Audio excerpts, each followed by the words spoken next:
Ayan, namataan lang natin ito mga S-Friend. Dito po yan sa bayan po ng Dingras sa Ilocos Norte. At ito po yung rebulto o ang monumento ni Enriqueta de Peralta. Ayan, siya ay makata ng Ilocandia, leader at manggagawang panlipunan na ipinanganak noong June 15, 1882. Dito po yan sa Dingras, Ilocos Norte.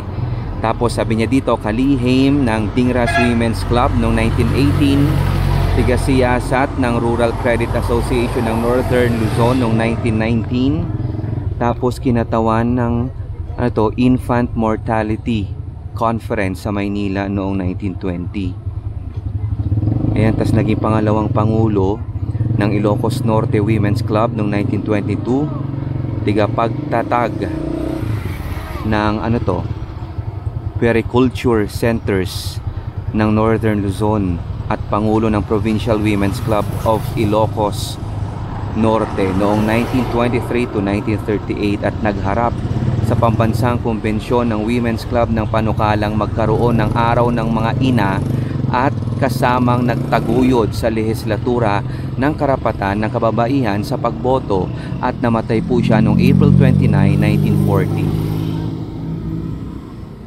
Ayan.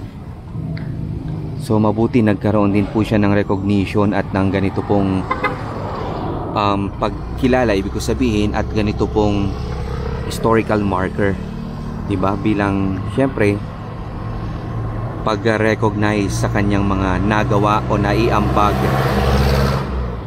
lalong-lalo na sa kasaysayan ng Pilipinas. In-install pa ito noong 1989 pa ng National Historical Institute.